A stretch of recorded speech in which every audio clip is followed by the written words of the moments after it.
Welcome to another episode of our brand new series that we have been going through a number of Islamic arguments, countering those arguments, trying basically to refute those arguments, but at the same time offering a lot of sources and tools to counter them, sometimes even using Islam's own sources, sometimes from the Hadith tradition, sometimes from the biography of Muhammad, sometimes from writing outside of that by other prominent Muslims. We cover things like the claim the Quran is preserved, for instance. We will be covering things related to the rapid growth of Islam. But today we are going to focus on a specific argument that has to do with basically the idea that Muhammad, the Prophet of Islam, performed miracles, which I can tell you right now as a former Muslim who studied the Quran, usually the Quran is considered to be the only miracle for Muhammad. But with me here today to address this particular argument that is extremely interesting is Dr. David Woods, who's been with me throughout these series. David, welcome. Well, I've debated many Muslims on whether Muhammad is a prophet, and it's interesting, over and over again, Muslims keep bringing up the claim that Muhammad performed miracles. And this is to show Jews and Christians that Muhammad is in the same line of prophets that we find in the Bible. So if we go to the Old Testament, we find prophets like Moses performing miracles, like parting the Red Sea. If we go to the New Testament, we find Jesus performing miracles, we find the apostles performing miracles, and so on. And so this is to show that Muhammad is in the same line with all of these guys. And if Muhammad did perform miracles, that would be something that we would need to consider as evidence for Islam. And when we look at the Muslim sources, we find in the Sirah and in the Hadith, Muhammad performing miracles. We find him shooting water out of his fingertips when his followers were thirsty. He could miraculously provide food for his followers. Right. But we have to be somewhat skeptical of sources because of their dates, right? Muslims, Christians, we don't just believe things just because they're written down somewhere, right? We have to consider the sources. Now, when we talk about these sources, the earliest source that talks about Muhammad's miracles is Ibn Ishaq, Sirat Rasulullah, and that's written more than a century after the time of Muhammad. And that's a book that most Muslims I talk to don't even say they don't believe in. They say don't quote that book to us because I'm quoting things like the satanic simply verses because and things part like of it also were lost as well. And so they tell me don't quote that book. Okay. So what source do we go to talk about Muhammad's miracles? Well, they say we have to go to Sahih al-Bukhari and Sahih Muslim. But these were written 2 centuries after the time of Muhammad. So you're talking about 2 centuries to invent things. And we know that Muslims had very good reasons to invent stories. They're going around, they're interacting with Jews and Christians, and over and over and over again, Jews and Christians were asking the Muslims, what miracles did your prophet perform? Correct. And what did Muslims say? Well, at first they're saying the Quran. Look at this awesome, miraculous Quran. And Jews and Christians did not take that seriously at all. Again, they have miracles like Moses parting the Red Sea, and then they have Muslims look at this lovely Arabic script, right? What kind of miracle is that? So Christians and Jews were not impressed with this. And so by the time you get to Ibn Ishaq and Sahih Muslim and Sahih al-Bukhari and so on, suddenly you have all these miracle stories. So we would have to be skeptical. We would have to be skeptical already just by the late date of the sources, especially when Muslims had every reason to invent stories about Muhammad performing miracles. And don't forget, the entire reason for putting the hadith into written collections was that there were so many false stories circulating about Muhammad, right? There were, Bukhari, the great hadith collector Bukhari, had to go sifted through literally hundreds of thousands 600,000 of stories. He went through hundreds of thousands of stories to get to what he considered the most reliable, the most authentic. Which is 7,000 only. So most of it he regards as fabrication. So these stories grow up in an atmosphere where Muslims are inventing all kinds of false things about Muhammad in order to justify their positions. So this is the community that says, oh, and by the way, he performed miracles. We're making up stories, we're lying about all kinds of things, and Muhammad performed miracles. Very difficult to take that seriously. That's correct. But there's an even bigger problem for Muslims, namely the Quran over and over again talks about Muhammad being asked why he couldn't perform miracles. And the response is never, what are you talking about? Muhammad's performing miracles all the time. What are you talking about? He's performing miracles all over the place. Let's look at what the Quran says. We'll go through several passages where people during Muhammad's time, this is how we know that Christians and Jews were challenging Muslims as the Muslims went out and preached, because even when Muhammad was preaching himself, people are constantly challenging him. Why can't you perform a miracle? Why can't you do anything miraculous that might make us believe in you? So let's read through some of the passages on what the Quran says about this. So chapter 6, verse 37 of the Quran, and they say, the unbelievers say, why has not a sign been sent down to him from his Lord? Say, surely Allah is able to send down a sign, but most of them do not know. Notice, why hasn't a sign been sent down? Well, Allah is able to. Well, we would all agree that God can send signs. The question was, why doesn't he send down one for Muhammad? Notice, if Muhammad had been performing miracles, and they ask, why has a sign not been sent down to him from his Lord? The appropriate response would have been, what are you talking about? He just did a miracle last week. There were like 80 people who saw it, Exactly. something like that. It will be reported.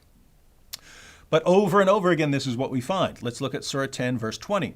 And they say, why is not a sign sent to him from his Lord? Say, the unseen is only for Allah. Therefore wait.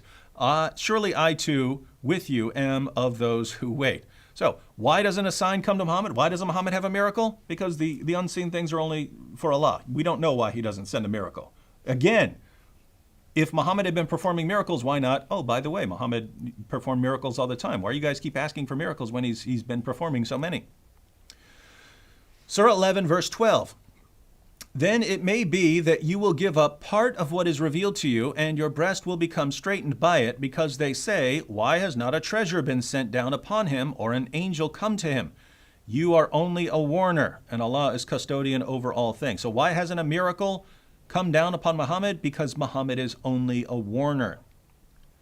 Surah 13, verse 7. And those who disbelieve say, why has not a sign been sent down upon him from his Lord? You are only a warner, and there is a guide for every people. Surah 13, verse 27. And those who disbelieve say, why is not a sign sent down upon him by his Lord? Say, surely Allah makes him who will go astray, and guides to himself those who turn to him. Surah 17, verse 59. And nothing could have hindered us that we should send signs, except that the ancients rejected them. And we gave to Samud, the she-camel, a manifest sign, but on her account they did injustice, and we do not send signs but to make men fear. Notice this part right here. It says, nothing could have hindered us that we should send signs, except that the ancients rejected them. So why doesn't Muhammad have a miracle? Why doesn't Allah give a miracle to Muhammad? Because others rejected him. Others rejected them, so therefore Muhammad doesn't get one either. By the way, using this argument, I am a prophet. Yeah. And I'm not going to bring any signs to you because others have already rejected signs. Other people rejected it. And so you're a prophet after Muhammad, using the same reasoning. Absolutely. And therefore Islam is false because you're a prophet after Muhammad. All right, one more. Chapter 29, verses 50 to 51. And they say, why are not signs sent down upon him from his Lord? Say, the signs are only with Allah, and I am only a plain warner. Is it not enough for them that we have revealed to you the book which is recited to them? Most surely there is mercy in this, and a reminder for a people who believe. So here we have, why are not signs sent down upon him? Signs are only with Allah. Muhammad is only a warner. And isn't the Quran enough? Isn't the Quran enough of a miracle for you? That's correct. So, and notice the theme. I'm just a warner. Mm-hmm. I'm just a guide. I'm just a warner. That's it. Anyone can do this job, by the way, to warn people. Yeah. And following this reasoning, isn't every Muslim who preaches the Quran to us is a warner? Yeah. Exactly. So over and over again, in the Quran itself, people are challenging Muhammad. Jews are asking him, Christians are asking him, unbelievers are asking him, polytheists are asking him, the idolaters are asking him. Everyone's, why doesn't this guy have any miracles? And over again, I'm just a warner, I'm just a warner, I'm just a warner. Never, what are you talking about? Why do you guys keep asking the same question over and over again for years when I've been performing miracles all along, as we find in the Hadith? Well, a couple things here. Muslims should realize they have to be skeptical, even about their most trusted collections now, right? Correct. So even stories about Muhammad performing miracles in their most trusted sources of stories about Muhammad, those pass Bukhari's criterion for an authentic narration. They passed Imam Muslim's criteria for an authentic narration. And we know the stories are false because they contradict even the Quran. Even the Quran doesn't support these stories. That means your most trusted stories are in doubt. Even those were the best of the best, right? They go through hundreds of thousands to get down to the best, and even the most reliable can't be seriously trusted. So, Muhammad couldn't perform miracles, and this is the only one. And the reasons for Allah not giving another miracle apart from the Quran is that other people had rejected them. Absolutely, brother. And it's really baffling to me that Muslims will even want to argue about miracles using the hadith. Why not the Quran? Mm-hmm. The Quran was around the time of Muhammad. Why didn't God reveal such a thing? And in a little bit, I'm going to show why I'm raising this basically objection to this silly argument by using something that was written 2 centuries later. Mm-hmm. And so Muslims, by the way, do try to take that approach. They try to argue that there are miracles in the Quran, but they're only interpreting these as miracles because they're interpreting them in the light of these later sources and not of what the Quran actually says. So we'll look at the 2 examples they have. Muslims have 2 examples that they pull from the Quran to show that Muhammad did perform miracles according to the Quran. Now there's an obvious problem here. If in these verses Muhammad is performing a miracle, then that would be yet another example of a contradiction in the Quran, because all these other verses deny that Muhammad could perform miracles, and the Quran is his miracle. That's correct. So, but let's take chapter 29 of the Quran, verses 50. Chapter 17, verse 1. Surah Al-Isra. Yeah. Chapter 17, verse 1 of the Quran. This refers to Muhammad's night journey.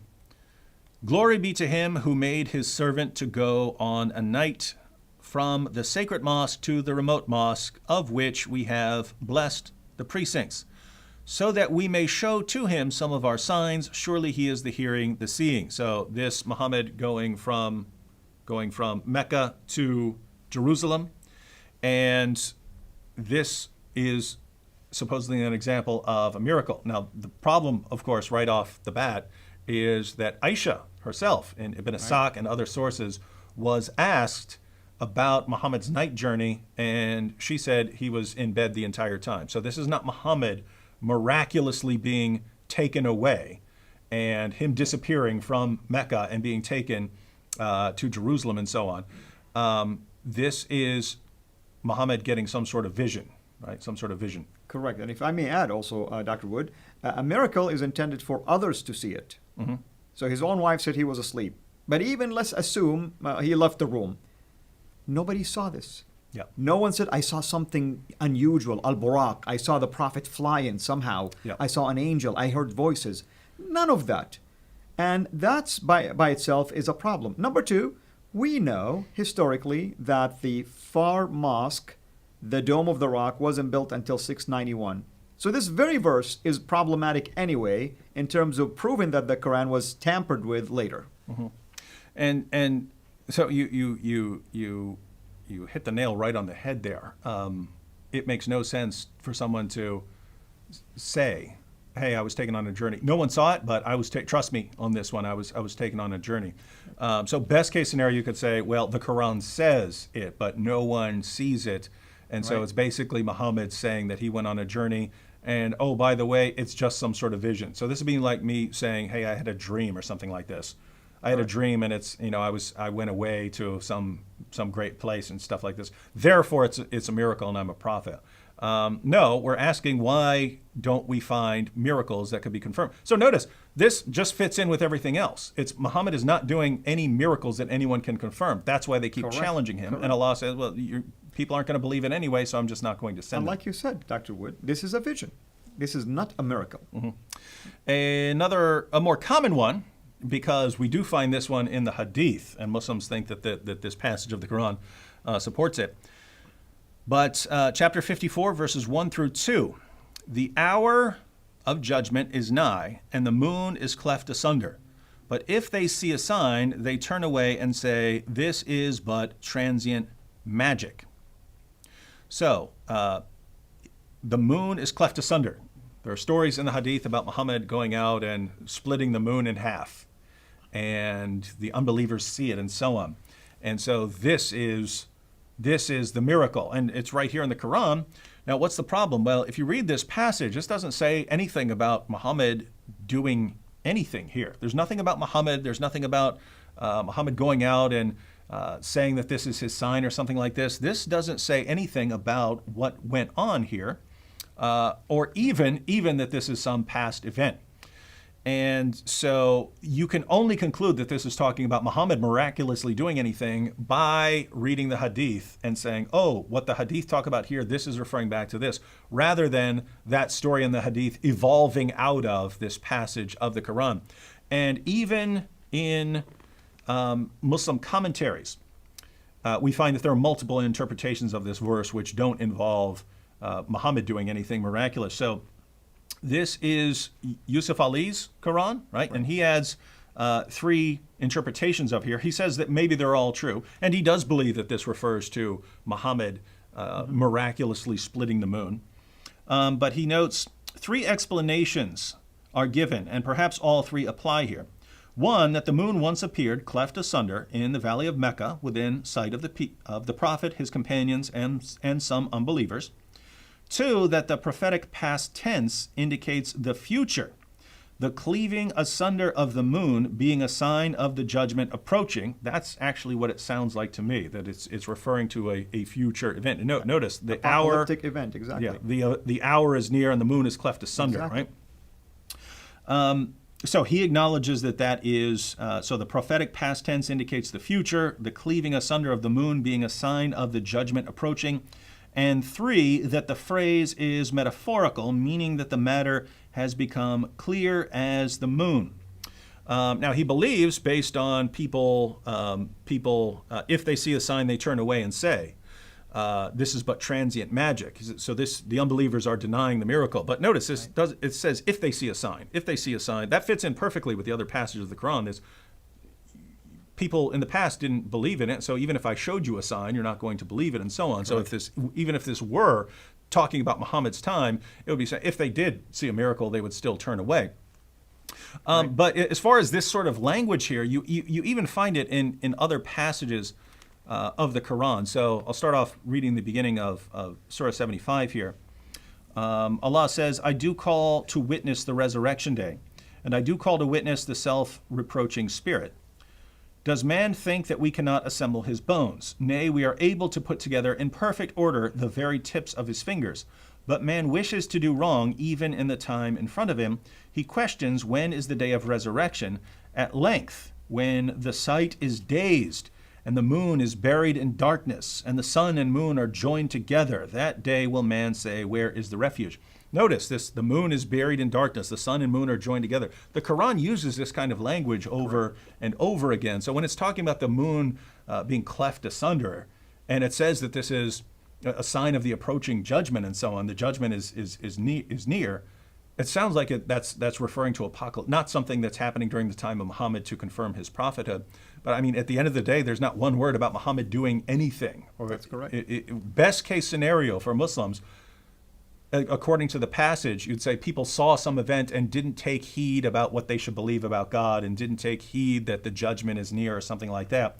Nothing about anything happening here that would confirm Muhammad as a prophet. So when we read the Quran from beginning to end, there isn't one single word about Muhammad performing a miracle or Muhammad having anything to do with a miracle apart from the Quran. And we find over and over and over again, like a beating drum, Muhammad not being able to perform miracles and people constantly asking him why he couldn't perform miracles, and the Quran making excuses, making all kinds of excuses for why Muhammad didn't perform miracles. And so, if Muslims are basing their belief in Muhammad based on the idea that he performed these miracles that we find in the Hadiths, well, you really should read the Quran, Muslims, because Muhammad didn't do any of that according to the Quran. And I want to add to what you just mentioned, and thank you for all this detailed reference to Quranic verses. It's interesting because when it came to Muhammad, the Quran keeps insisting that he's just a warner. Yet the same Quran actually mentioned miracles that Moses did, Jesus did. Let me just give you a funny example. You and I know that Muslims are quick to rush to Deuteronomy 18:18 and say, only Muhammad is a prophet like Moses. Yep. Well, here is the Quran's own admission that he is not. Very In different. chapter 28, verse 48, this is what it says. Yet when the truth come to them from ourselves, they said, why has he not been given the like of that Moses was given? Which is what? Signs. But did they not disbelieve also in what Moses was given aforetime? In other words, just because the others rejected Moses' sign, I'm not going to give you any. This would have been a perfect opportunity for Muhammad to show that he is indeed a prophet like Moses. What about our Lord Jesus Christ? Even the Quran acknowledged that Jesus himself and his mother, both of them were a sign. And then Jesus himself also gave Long after the ancients had been rejecting other miracles of other prophets. Exactly. And God still kept sending people miracles. Exactly. Why? Because the people who are there are different people from the ones who had rejected the miracles. And many people did believe in Jesus because of his miracles, even though other ancient people rejected miracles. And I'm going to play the devil's advocate here. I'm going to pretend now I am this Muslim that heard you make this argument. I say, well, God usually sends prophets to specific times, and therefore the prophet will use miracles that are only applicable to their time. And Yep. Muhammad used the Quran because poems and basically, the linguistic, style of the Quran would have been the perfect counter effect for that. And you're not just making this up. We hear this from Muslims, right? Yeah, we hear this from Muslims. That's the miracle of the time. Well, guess what? If that's the miracle of the time, why do we read over and over again in the Quran people saying, why doesn't he have a sign? Why doesn't he have a sign? Why doesn't he give a miracle? Why Exactly. doesn't he give a miracle? This shows that the unbelievers, whether Jews or Christians or polytheists, didn't view this as a miracle. And in fact, when we look at the Muslim sources, we find many of them ridiculing this idea that Muhammad's revelations are what confirm that he's a prophet. So history shows that people didn't take this argument very seriously. Yes, he apparently won some followers early on who were impressed by his revelations, but that's not how Muhammad won lots of followers, right? When he fled Mecca, he did not have many people. It was only later on when his message changed to, join me, fight the unbelievers. If you die in battle, you go to paradise and get your virgins. If you survive, then you split up the war booty. We'll divide up the female slaves and all their property and so on.